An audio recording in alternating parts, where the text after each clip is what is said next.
Welcome, welcome, welcome back to Truth Quest. My name is Aaron Moriarity. I will be your host, and we're going to go on a quest for truth together. How are you doing? How are you holding up in these COVID times? Staying home, staying safe, and waiting for the roundup. Let's hope that happens. Tonight there was something interesting. The Empire State Building was lit up in red, rig for red. Something's going on. Something's happening. The two big ships, the Mercy and the Comfort, and Baron Trump, a friend of mine, just told me today that Baron Trump tweeted out a picture of the execution room aboard the Mercy. So, very interesting. We're living in interesting times, friends, and finally, the bad guys are going to find out what that karma thing is all about. It's like this thing they thought might never catch up to them, this karma. Well, it's coming, and it's coming, and Q and the Patriots and all of the Anons and everybody who's been following this for so long, we're just happy as larks that this is finally going down. And David Wilcock did a brilliant synopsis of how everything's going down. So make sure you watch that. He's got some important information on there. There's 3 days of darkness coming, and no internet or very slow internet. No telephone service except 911. So there'd be 3 days of darkness. So don't be afraid if that happens.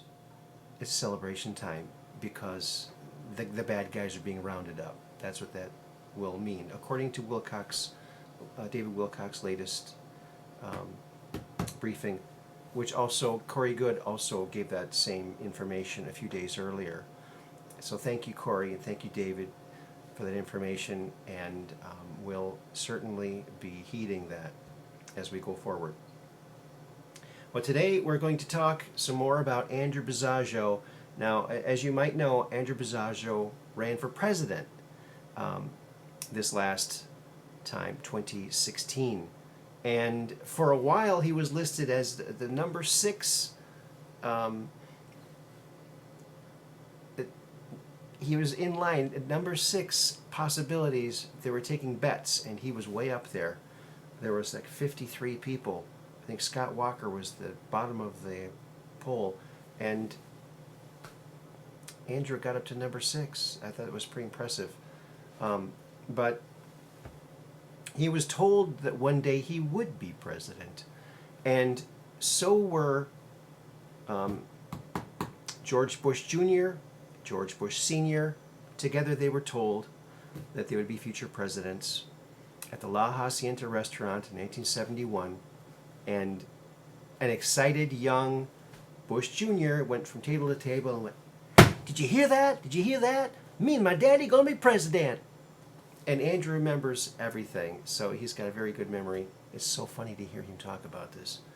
And so they were told that they would eventually be president. They weren't told when. Also, similarly, a younger Bill Clinton was told that he would be president one day, and Hillary found out, or she was either there or she found out shortly thereafter, and she clung on to him, stuck with him, no matter what, because she knew he was her ticket to the White House to get there as First Lady or whatever. So, very interesting. Very, very interesting. Now, Andrew Basiago talks about all kinds of different technologies that he was exposed to while he was working with DARPA in Project Pegasus. Of course, his father worked for Parsons, which was a defense contractor, which had contracts with the CIA and DARPA. One of the ways that he talks about there's several different modes of time travel. One was the Tesla Vortal teleporter, which they could use to teleport. They could go from New Jersey to Santa Fe, New Mexico in less than 10 seconds. But they could also skip time. Andrew talks about how he would go from in the morning, he'd go from New Jersey to Santa Fe and spend all day there, and then travel back in the Tesla Vortal teleporter and spend the whole day again in New Jersey. And he did that also with the summer. He spent a summer in Santa Fe, went back to New Jersey and spent the summer, that same summer, all over again in New Jersey. So one in Santa Fe, one in New Jersey. So that was one method of time travel, but that method only worked if the Tesla Vortal teleporter was invented or created by the DARPA, advanced technical people at DARPA. So one of the other ones that he talks about is the chronovisor. The chronovisor was something developed by two Jesuit priests and Armedi and Gemelli. They accessed a past sound of one of their fathers talking to them. They brought it to the Pentagon, and DARPA worked it out into a holographic image where you can watch it and film past or future events. And this is how they discovered that they needed to send Andrew and another boy back to General Washington at a critical time during the war for our independence, to instill in him that he had to pack up that night and move on, or the cause might be lost. It was a critical moment in the conflict. So they were watching the chronovisor and they saw Andrew, and they said, "Wait a minute, zoom in." They zoomed in, and oh my God, that's Andrew. Zoom in and write down what he's saying. So they wrote down what he was saying, and then they got Andrew, and they made him memorize this, and they sent him back with this other kid to talk to General Washington. And General Washington, he had a thick English accent, and he kept asking Andrew, "Boy, are you an angel?" He goes, No, sir, I'm a boy from your future, and in the future you will be known as the father of our country. But none of that will happen, and the greatest country ever, the United States of America. But that won't happen unless you pack up tonight and move out. And so he was very amused by this. And he says, "Did you hear that? This boy says he's from the future." And he said, "Well, I thought you might think that, so I brought something to show you." And he showed him this holographic image, a printed hologram. And he said, "Certainly you can appreciate that this is not from your time, this is from the future." And he said, "Oh my, I must show this to Ben Franklin." And so, and without looking, he said, "We move out tonight." And in his a diary, in George Washington's diary, he talks about two angels coming to tell him to move out that night. So very interesting, this whole. And he said that General George Washington had this electric air about him, this untangible uniqueness and presence that he's only experienced in one other person he's met, and that was Jesse Ventura. Isn't that interesting? I wonder if Jesse Ventura is maybe a reincarnation of our father of our country. Maybe someone should check into that.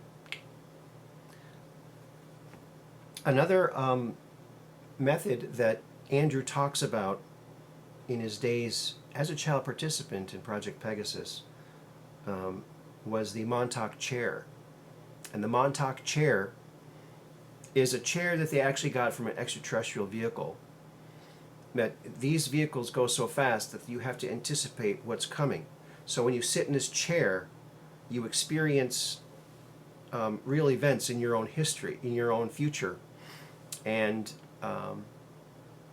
so this was very interesting form of time travel. You're strapped to a chair. And now that was called the Montauk chair. Of course, we talked about plasma confinement in our last episode, developed by Dr. Sterling Colgate. Now, this is something that explains a lot. Everyone wonders, well, if the government has this stuff, why don't they tell us? How come we don't find out? A lot of this stuff is done by corporations who have contracts with DARPA and various different defense contractors. And they have underground bases, and they can do anything they want down there. Once you go down a certain level, there's no laws, and they pretty much utilize that to the extreme. And they do a lot of very strange stuff down there. But another method that he talks about is being spun out of his body. Now, this is an interesting one. They strap him onto this turntable, something like you'd see Batman and Robin strapped to back in the 60s. And they spin it, curiously, at 33, is it 33 and a half or 33 RPMs, just like the record player. And he says you're on that for a little while, and it spins you right out of your body. You have an out-of-body experience. And he was encouraged to go as far as he could go when he was out of his body. And he went as far as he could go until he came up against a screen, and he kept hitting the screen like a bee hitting a screen. Couldn't get through.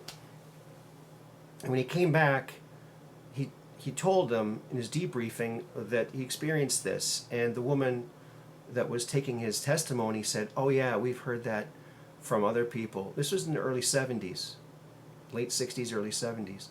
She said, "We've heard this from other people who've experienced this, and we're calling it the Matrix." That's where reality is kind of formed, from this screen. So, the Matrix. Interesting. There are so many things about this Andrew Basiago story that are interesting. He, as an older person, after he got out of the Project Pegasus, as a teenager, he was in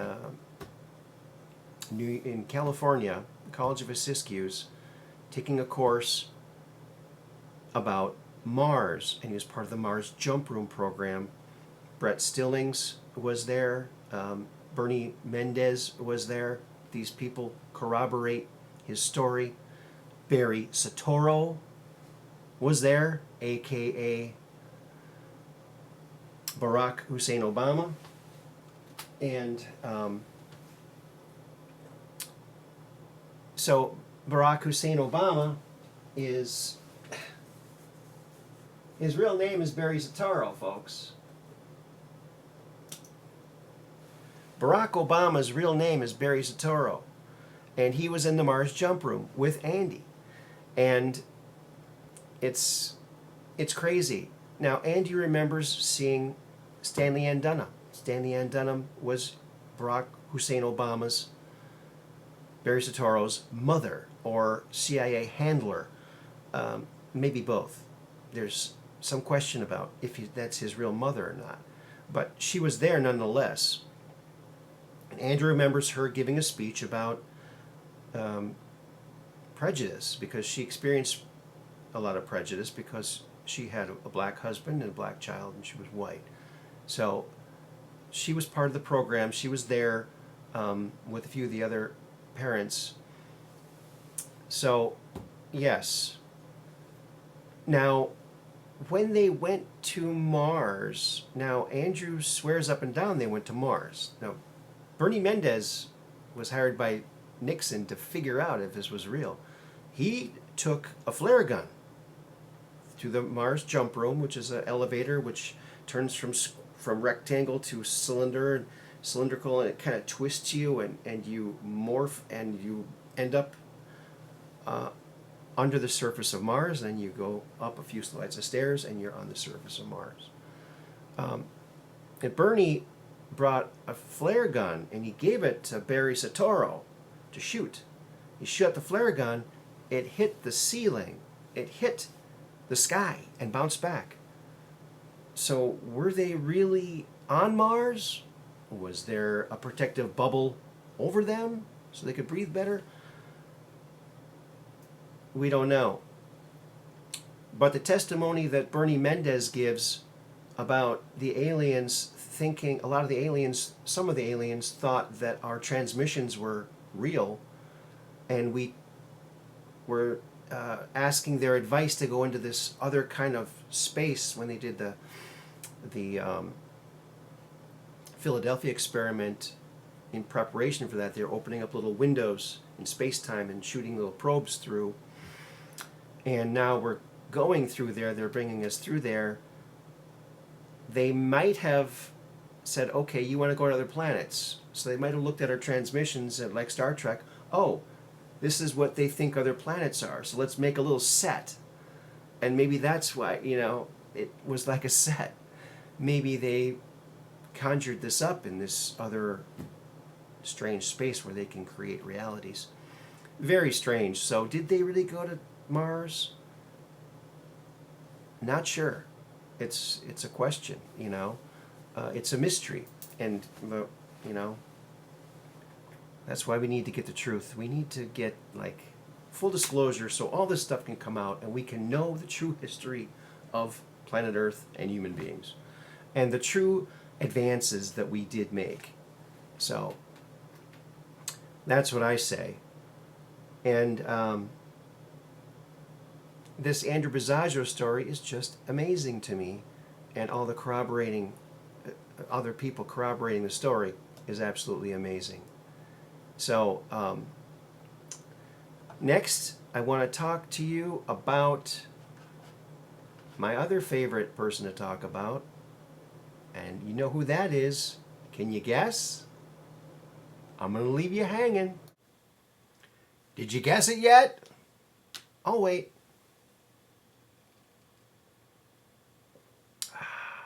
Okay, you know who it's going to be. William Tompkins. William Tompkins was an aerospace engineer. We talk about him a lot. And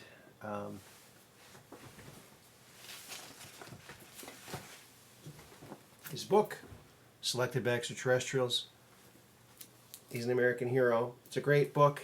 Now, it's not your typical book. Okay, he jumps around a lot, but there's so much information in here, and there's lots of pictures, and it's a pretty comprehensive book, and it goes over a portion of his life where he was in the Apollo program.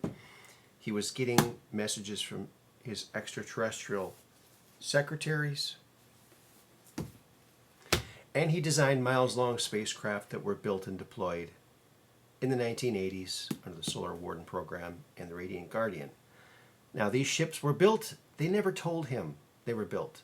He didn't find out till he came out just a few years ago with his book and discovered Corey Goode and people like Randy Kramer that actually were on the ships he designed. So he did get to find out that they built these ships and they're actually in use, which is amazing, but not so amazing if you think about how much time has passed. It's been 51 years since the moon, and it only took us 66 years to get to the moon from the very first flight, so obviously we have to be. And the military, they're not just going to say, oh yeah, NASA, they can handle it. We're not going to go in space. We'll let other countries put their armaments in space. We're not going to do it anymore. They never would do that. They've always been in space. It's just been kept from us. There's a lot been kept from us, folks. And this is the Great Awakening. This is what Q's been talking about. The Great Awakening in so many ways. We're waking up to the truth. We're realizing we are fish in a fishbowl, and there's a much more outside that fishbowl than what they're allowing us to see in that fishbowl. The fishbowl being our media. The lamestream media. Very, very enemy of the people. And that's hopefully going to get cleaned up too. because we can't have the media giving false information, scaring people. This COVID-19 scare that they're daily scare they're putting on, it's atrocious. It's control through fear. So be careful of that. Don't let them control you through fear. That's terrible. So William Tompkins, I'm going to show you a drawing that he did, another sketch he did, and I went ahead and it's kind of it's not a very detailed sketch. It's kind of sketchy, and so I had to take some liberties in translating it to the digital version, which I'll show you right here. So it's just amazing to look at these craft and his sketches and think, wow, they actually built these things. And they're out there. And for the people who wish they were in the secret space program, you might not want to wish that you were in the secret space program. They make you do horrible things. And they document it so that you won't blow the whistle on them. And you can't leave there with anything, so there's no way to prove it. But whistleblowers, eyewitnesses, are our only window into this invisible universe of black projects. So we must listen to these people, listen to their stories, compare them to others, and try to figure out where in there is the truth. You know, is it a partial truth? Is it a half-truth? We don't know. But we're getting closer every day. Today, the president, in a speech he gave outside, his hair was moving around in the wind, and he was talking about the COVID-19, the Chinese virus,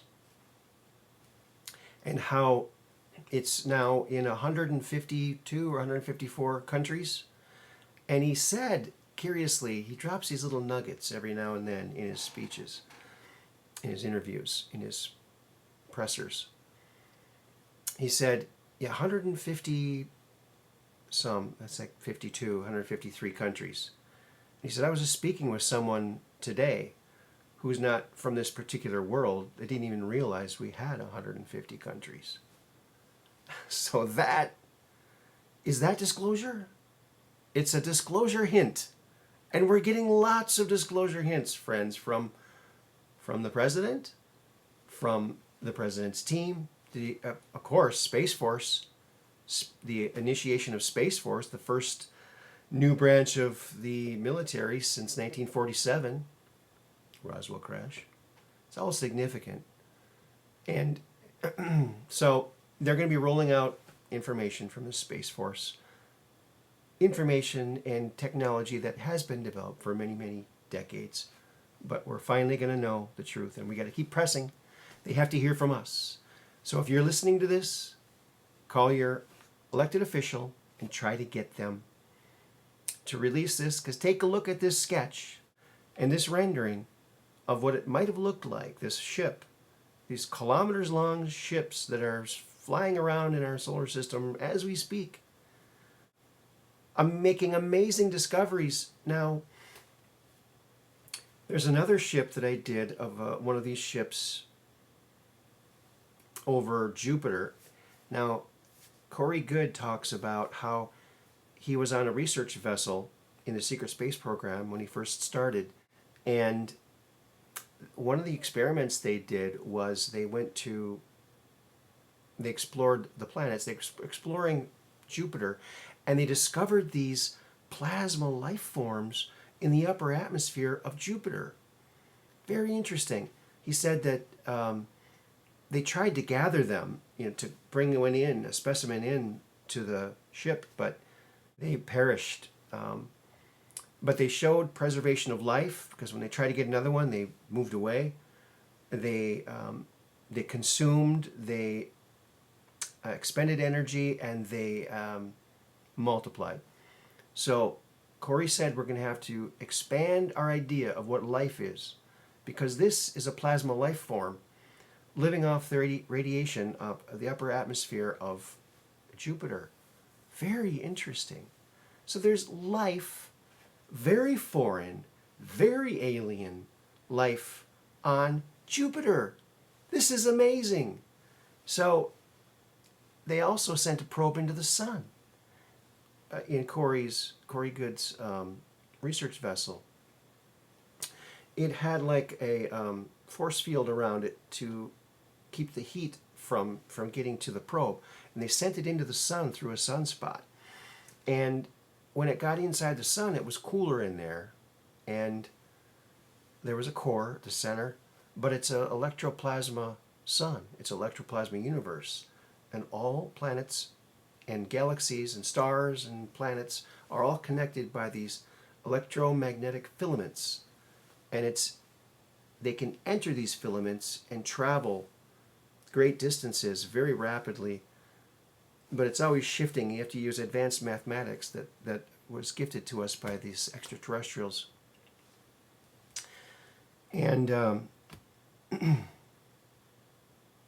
very curious, some of the extraterrestrials that are giving us these technologies, are lending them to us, or showing them to us, or helping us develop them. They want us to share with all the people. And that's why when they sent Andrew Basiago and Barry Soetoro to Mars, they wanted to make sure, the aliens wanted to make sure that they were using this technology for all people, not just the military. So they had some civilian people and a future leader, a couple future leaders, to prove to them that it was not all military, but it really has been all military. They kind of faked them out. But very interesting. So take a look at this ship. This ship is flying around in space. They're discovering life on other planets in our solar system, in our 52-star cluster. Corey talks about the Zulu. They're these tall, very strong, African-American looking aliens in our 52-star cluster. We're in the center of our 52 stars. It's our stellar neighborhood. And Corey said that they were one of the first beings in our star cluster to communicate with other beings and develop trade. But they did it all through consciousness. They didn't have to use technology. And it makes them unconquerable. They have no technology to conquer. It's all consciousness. And they have very powerful consciousness. So, and he said they have caramel color eyes and caramel color hair, but they look very African American, almost like the Zulu.